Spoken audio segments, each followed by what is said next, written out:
O Evangelho nos conta que perto do lugar em que Jesus foi crucificado, havia um jardim, um lugar florido, bonito, bem cuidado. E um túmulo escavado na rocha. Está vendo? Isso é uma montanha, uma rocha. Um túmulo escavado. Naquela época, os defuntos não eram cobertos de terra. Vou te contar como fizeram com Jesus, que era o costume, então, para sepultamento das pessoas.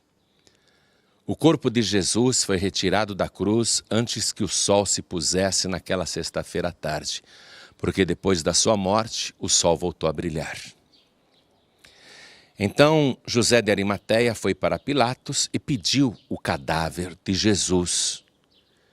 E nos diz a palavra que Pilatos ficou admirado que ele já estivesse morto, porque geralmente um crucificado ficava agonizando dias ali, num espetáculo horrendo, aterrorizante.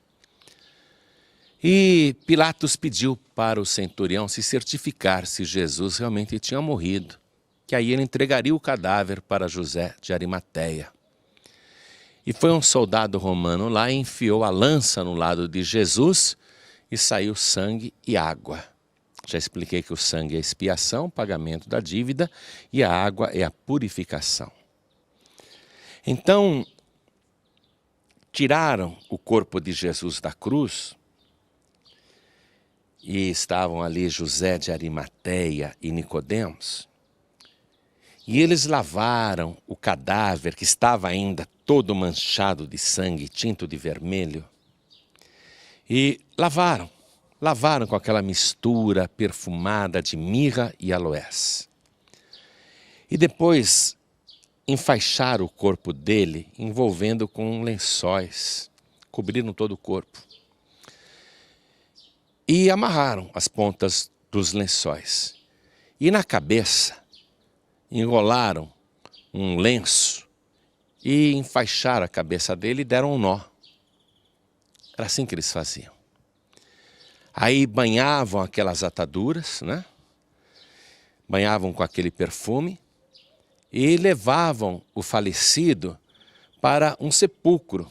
Geralmente eram cavernas naturais ou cavernas especialmente preparadas para isso, cavernas escavadas na rocha.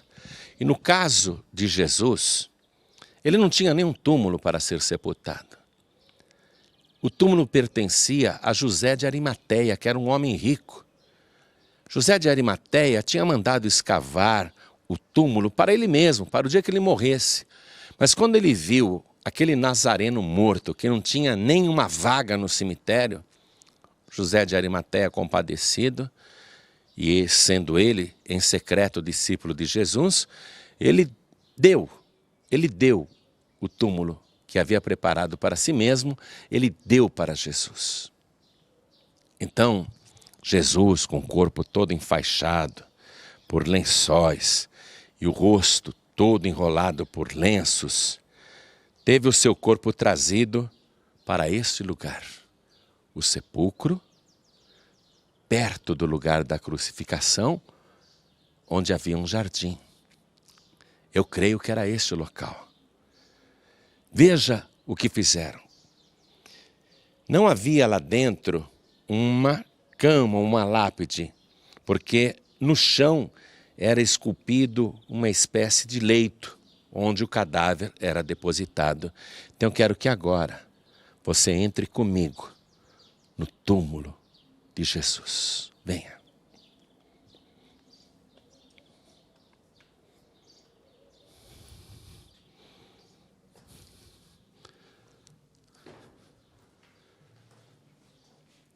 Veja como é. Aqui nós vamos ter um eco. Veja. Escavado na rocha, com um leito esculpido no chão. Aqui foi colocado o cadáver de Jesus. E tudo isso foi feito numa grande correria. E logo em seguida, José de Arimateia e Nicodemos se retiraram, porque a sexta-feira estava acabando e ia começar o sábado. E eles rolaram aqui na entrada do sepulcro uma pedra redonda, uma pedra enorme. Veja, essa pedra, ela corria no chão por canaletas. E como a sexta-feira estava acabando e para os judeus o sábado começa com o pôr do sol, José de Arimateia e Nicodemos, sendo judeus, se retiraram daqui. E os inimigos de Jesus foram até Pilatos e disseram: Senhor, a gente se lembra que aquele enganador, enquanto estava vivo, disse que iria ressuscitar no terceiro dia. Coloque guardas protegendo o sepulcro, para que não aconteça que os seus discípulos se dirijam ao cemitério à noite, roubem o cadáver e saiam dizendo para o povo que ele ressuscitou. Aí o Pilatos, que já estava cansado daquela história, disse: a guarda está aí, podem levar. E eles colocaram aqui 2 guardas, um de cada lado. Foi a missão mais idiota dada aos valorosos legionários romanos. Soldados fortes, armados, para guardar um defunto.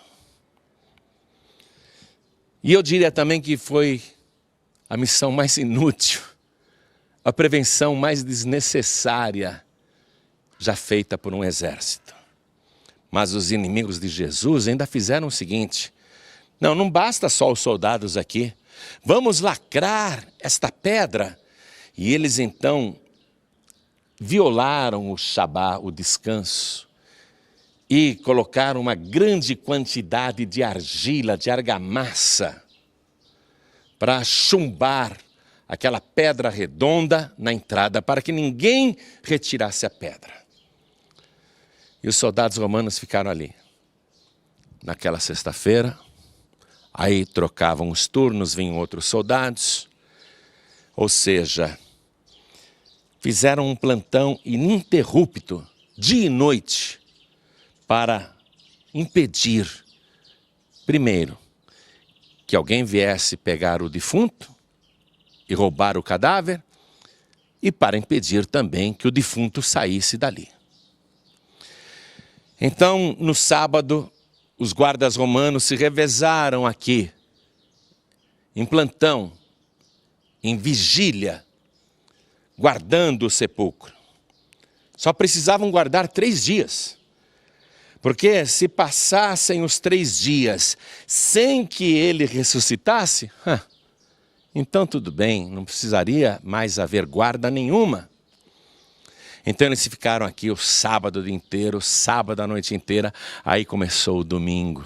Na verdade, o primeiro dia da semana, porque naquela época não se chamava domingo. E no primeiro dia da semana, os guardas estavam aqui de plantão, era ainda escuro, tudo escuro, e de repente uma luz surgiu no meio da escuridão e foi aumentando, aumentando. E foi se aproximando. E um guarda comentou com o outro: o que é isso? E eles já ficaram tremendo, achando que podia ser uma estrela cadente. Mas não era uma estrela cadente. Era um anjo de Deus que estava descendo do céu. E o Evangelho diz que o seu aspecto era como de um relâmpago, brilhante. E ele desceu e os guardas ficaram apavorados. Aí aquele anjo tocou na pedra e a pedra começou a se mover sozinha. E os guardas, contemplando tudo isso, ficaram aterrorizados. E o anjo sentou-se sobre a pedra e aconteceu um terremoto. Abalou tudo isso, tremeu tudo. Os guardas ficaram como mortos. E um clarão saiu da sepultura. Um clarão muito forte. Os guardas foram testemunhas. E aquele que tinha sido morto na sexta-feira, ele sai desta sepultura. Foi algo mais ou menos assim, ó. Mais ou menos assim, ó. Olha, aquele domingo, Ainda de manhã, ainda escuro, aquele que estava morto saiu. O anjo reverenciou e os guardas se recuperaram e saíram correndo desesperados e foram contar para os inimigos de Jesus: olha, a gente estava de plantão ali e aconteceu assim, assim, assim. Ao invés do sumo sacerdote Caifás dizer: puxa, então, realmente ele era o Messias? Realmente ele é o Filho de Deus? Realmente ele ressuscitou? Ao invés de Caifás correr para o cemitério e se ajoelhar diante de Jesus, ele reuniu o sinédrio, a mais alta corte de Israel, a mesma que condenou Jesus, e eles fizeram uma coleta, uma vaquinha ali entre eles, uma oferta generosa. Juntaram muito dinheiro e deram para os 2 guardas romanos: ó, não contem nada para ninguém. Digam que enquanto vocês dormiam, os discípulos vieram e roubaram o cadáver. E os guardas, recebendo o dinheiro, divulgaram essa falsa história, que os judeus acreditam nela até hoje. Ou seja, muito dinheiro foi dado para patrocinar a mentira. E até hoje muito dinheiro é gasto para se divulgar esta falsa notícia. Mas nós estamos aqui para dizer a você e mostrar a você que entramos nesse sepulcro. Lá não tem restos mortais. Lá não há nenhuma célula, nada. Porque aquele que estava morto ressuscitou.